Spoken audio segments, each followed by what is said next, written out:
You're listening to From Pain to Possibility with Susi Hately. You will hear Susi's best ideas on how to reduce or even eradicate your pain and learn how to listen to your body when it whispers so you don't have to hear it scream. And now, here's your host, Susi Hately. Really quick, before I get into this episode, I want to make a significant announcement that we are hiring at Functional Synergy. We are specifically looking for someone with proven expertise in YouTube management as well as social media management. So if you fit the bill, you love what we're talking about, we would love to talk with you. We have our job description and outcomes and all of that awesome stuff so that you know exactly what success looks like.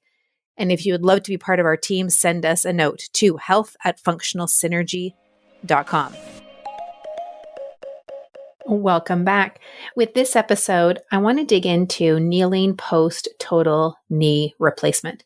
It's a really important discussion to have because 60 to 80% of people report difficulty kneeling 5 to 7 to 10 years post-op, depending on the literature that you read. So it becomes really important because kneeling is such an important function because of what we do with our activities of daily living, what we do perhaps for our work, for our leisure, religion. When you fall down, you have to get back up, playing around with kids and grandkids. So it's a really interesting and important conversation. And I'm looking forward to sharing what I know about this process of helping someone kneel again. Also, if you're someone or you're working with someone who has osteoarthritis, a lot of what I'm sharing here is going to be applicable to that situation as well. I'm not going to be speaking specifically about osteoarthritis. I'll be using post-surgery. I'll be using terms like knee replacements or total knee replacements, but just know that the other language that I'm sharing can certainly be utilized in the realm for osteoarthritis. So what's really interesting around regaining the ability to kneel is that when you're looking at the literature, we're seeing like 5 to 7 to 10 years post-op. So there's this chronicity down the road of having trouble kneeling, which I think is really fascinating. And because so many of the clients that I work with to help them recover function and get out of pain are coming to me years after surgery, many of them, or years after a scenario has occurred. And there's a chronicity of neuromuscular patterning. I sort of get to this place of rubbing my hands together, looking forward to working with that person. Because what I have seen over a period of time is that we can change neuromuscular patterns. Whether there's been a replacement or not, whether there's been surgery or not, there's a lot within our systems, within our bodies, within our brains that can shift. We are actually very, very plastic individuals that can shift and change if we give ourselves the correct stimulus. So when I see this number of 60 to 80% of people reporting difficulty, like there's a ton of opportunity to help people. And it becomes really interesting to see what's actually contributing to this difficulty or how this difficulty is contributing to thought patterns that is contributing to the ongoing difficulty with kneeling, right? So it becomes a bit of a vicious circle. So when we really look at it, the key arenas that make people concerned is that they are afraid of harming the actual replacement. They don't want to harm what was done. So then they're not practicing the actual act of kneeling. There's discomfort oftentimes or even numbness. And there's comorbidities. So there's things that are not even related specifically to the replacement or to the knee itself. But overall, the common theme within the research is that it's not due to limited knee range of motion. So anatomically and biomechanically, a lot of people have the ability to kneel, but there are these other things around fear and discomfort, which leads and kind of contributes more to fear that prevent people from actually going into the process of kneeling, which then, as I mentioned, continues to create the issues with kneeling. So let's sort of dig into this a little bit more. When we're thinking about kneeling has us needing to get onto the floor. So we're moving from being in a standing or a sitting position getting down into the floor. So think about that movement pattern of just getting down to the floor. So that's part of the process to come into kneeling. And then there's the act of kneeling itself. So you're on your knees and there's pressure on the knees, which can be challenging to feel, particularly when there's discomfort in the knee. And then depending on the form of kneeling that you take, whether it's on hands and knees as in a tabletop, or whether you're bringing your hips or your bum down to your heels, that's another form of kneeling. So you can see that it can actually be really troublesome for people, depending on what your activities of daily living are. Like if you have to get down to the floor to wash the floor or mop the floor with your hands, whether you're playing with kids or grandkids, maybe you've got a job like a carpet layer or other types of jobs where you are on your knees. Think about the religious services when you're in positions when you're on your knees. If you've fallen down and you have to get back up again. So it impacts this ability not to kneel, or this inability to kneel, or fear of kneeling, the concern for kneeling, the worry to kneel. It makes a lot of sense why it exists, and it has an incredible impact on activities of life, of living life. So what I like to work with when I have clients who have trouble kneeling and they want to kneel, I like to first work with their mechanical patterns and what can they actually do? And in what position can we actually support them in? Because what we'll find is early on, we'll find mechanical patterns that are contributing to the way that knee moves or doesn't move, or the way that knee feels. I like to say that the knee is the midway point between the hip and the foot. And the reason I like to say that is when you look skeletally at the knee, the only thing unique to the knee is the kneecap, that patella. The top of the knee is the bottom of the femur, which forms the hip. The bottom of the knee is the top of the tibia, which in part forms the ankle. Then when we look more muscularly at the structures that cross the knee, a lot of them cross the hip as well. Some of them cross the ankle. There's one that specifically crosses the knee, the popliteus. So it becomes really interesting when we're looking at both the skeletal and the muscular force implications on the knee and how much actually is impacted and influenced by what's going on at the hip and the ankle. So when we're looking at those two areas, we can create a huge amount of change in the function of the knee when we're taking a look at what's going on at the hip and the foot. So the first place I like to begin with people is really is what's going on at the hip, what's going on with the ankle and the foot. And oftentimes that alone can make changes. Sometimes the mechanics between the hip and the foot are really obvious. Like you might see how the knees fall inward when people do a chair position or a warrior one or a high lunge type of position. You can see if they go into a warrior three, how the foot might kind of turn, the heel might turn out, the toes might turn in, that knee might fall in a little bit. We can see when someone walks down the stairs or up the stairs, again, that knee might fall in. So then that lets us know that there's something going on between that hip and the foot. Now, exactly what we can pontificate and kind of explore in our own heads about why that leg is falling inward. But the key piece that I want you to first to pay attention to is that's what's happening.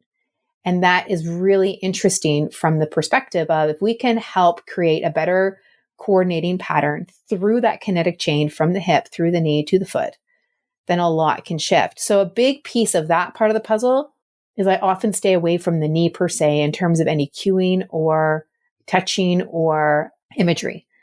I want people to recognize when they shift what's going on at the foot, when they shift what's going on at the hip, that the knee often changes. So I might play around with putting a strap around their legs to begin with and pushing out into the strap. So an abducting type of position. I might have them place their foot on the ground and really pay attention to the 3 points on the bottom of the foot, the center of the heel, the ball of the foot, the base of the pinky toe. So that when they are going into a chair position, for example, what happens as they press the legs out into that strap? What happens to their foot? Because sometimes what happens is they press their legs out into the strap and they bring the weight over onto the outside of the foot. So then when I coach them on, okay, let's just maintain the foot position of those 3 points. Now press the legs out into the strap. Now what do you notice? Then they start to kind of clue in and become aware of how those mechanics are going on from their hip to their foot. And the knee might start to feel better in some cases, or they just might feel their legs. They might kind of what I like to call come into their legs, that the musculature of their legs just sort of turns on a bit better. In some cases, it's not pressing out into the strap that's the difference maker. It's actually holding a block between the legs. That can sometimes be the difference maker, which can sometimes be confusing for people when they've been seeing someone, their legs falling inward. I'm like, but wait a second, why would putting a block in between make a difference? But it just depends on the neuromechanical dynamics between the hip and the foot. And one prop, like a block, might just work better than the strap. Sometimes even I'll do both. When it comes to a chair position, sometimes I'll bring both the block and the strap just to provide that extra support while I'm helping them connect to the bottom of the foot. And then noticing how they are on the bottom of that foot.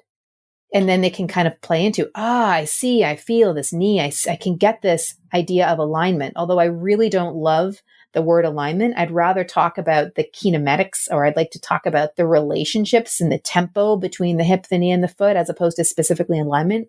I find that people tend to get that into a very factual, static, must get alignment, kind of like must get posture. Whereas when I can really help them get the dynamic nature between the hip, the knee, and the foot, something else becomes more vital and more alive. So just really simply tuning them into the bottom of that foot, tuning them into the hip dynamic, and simply the foot positioning can sometimes get that hip rolling in a way that it's like, that's the connection piece that I needed in order to feel my knee in a different way.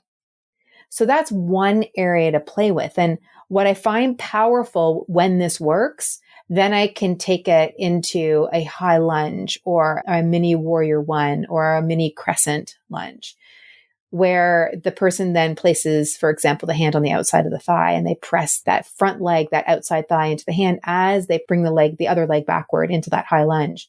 And can they, without being rigid and bracy about it, can they maintain that as they step back?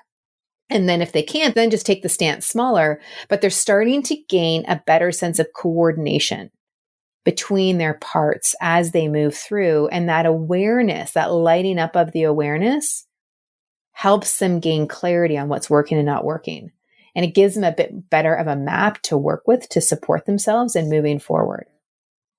And then you can play with this in different movements, whether it's in tree pose with a slightly bent knee, whether it's that warrior one or the crescent lunge or the high lunge.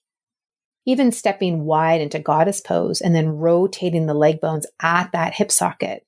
And the rotation might not be very big, but by placing the hands to the outside of the thighs, once they're in that, whatever the rotation position was, getting from legs wide into goddess, and then starting to play with lowering down through that squat. Not deep, just small, bit by bit by bit. That can be a really interesting way to explore how these parts function. And the person then begins to see, you as the teacher begins to see how these parts all relate. Now, another piece to this that becomes interesting is for people who can get down to the floor really easily, but they have trouble with being on their knees. So they can get to the floor, but they have trouble being on their knees. A key area to explore is what's going on between their pelvis and their rib cage. I find that there is this real hub of congestion, I like to call it, and that might be a podcast episode for the future. But there's this hub of congestion that can land in between the rib cage and the pelvis. You can sort of see this with people as they get older and they lose the springiness. They don't necessarily slump per se into a kyphotic posture, but there's just this springiness, this smushiness that happens. There's less of a lightness in their step. And it's almost as if their waist becomes a bit smaller. But then when they get into some twisting, whether it's a supine twist with one leg straight and they draw that other leg over, or all the other varieties of supine types of twisting, when they free that up, it's really interesting how that changes how the pelvis sits. And then how that pelvis sits, it shifts up what's going on with how the leg bone swings in the pelvis, which then can change up what goes on through the knee. So it's really interesting how shifting up between the ribs and pelvis can make a real difference. And I'll put a link to a YouTube video here so that you can explore some of these movements that I'm talking about. And I'll include a few twists for you to explore and to see if that makes the difference for you around working with yourself or your clients on how that hip to knee works in relationship to then coming into kneeling. I share all these because what you'll notice is nowhere have I actually said, okay, let's improve knee flexion. And there's two reasons for that. One of them is that the research shows, generally speaking, that the problem with coming into kneeling is not about limited knee range of motion. And what I have found in my studio setting is that improving knee flexion does not come from knee flexion. Improving knee flexion actually comes from a bunch of other stuff related to the hip, the foot, and then the relationship between that pelvis and the rib cage, as I just mentioned. So working those other areas can free up a lot of the myofascia that can contribute to that trouble with kneeling. So far what I've spoken about here is thinking about the connection between your hip and the foot and how to play with that connection. And if you can get down to the floor, thinking about the connection between the pelvis and the ribs and working in with twists. Now, if you can't get down to the floor, I'll also show in the YouTube link a really simple twist in sitting in and standing that can help create a better connection and kind of free up some of that congestion that can sit in between the ribs and the pelvis. The bottom line here, which is where I really wanted to get to by talking about the anatomy and some of the mechanics, is that a big reason that people are having trouble with kneeling is this fear of harming the actual replacement and also knee discomfort. So we can clear up a lot of that knee discomfort with some of the movements that I spoke about, or at least you can start to play with them, see if they work or they don't work for you. But when they work, what opens up is this new belief of like, oh, maybe things will be okay here. And when that belief shifts, it can have a really profound shift on what's possible for the person's knee. Because 5 years, 7 years, 10 years post-surgery, that can hone a pretty solid belief pattern that has neurological consequences, right? Our belief patterns are thought patterns over time. So when we start to feel better, that can open the door to possibility, hence the name of this podcast. So if you just keep working with it and then work with that possibility, you may just surprise yourself about what's possible. Because when you dig into the research, what you'll find is that there's no evidence that there's any clinical reason why people shouldn't kneel post total knee replacement. And yet, there's a lot of fear about doing it. There's discomfort. So there's a real need to be able to show people that it is possible. The question is to go baby step by baby step by baby step, to grow the awareness of what is possible between the hip, the knee, and the foot, to recognize this relationship between the pelvis and the rib cage. And by welcoming and coming into one's body, there's an opportunity for a change of belief, a change in thought pattern, one from fear perhaps to one of possibility or hope. And with that, then, more change can happen, step by step, bit by bit.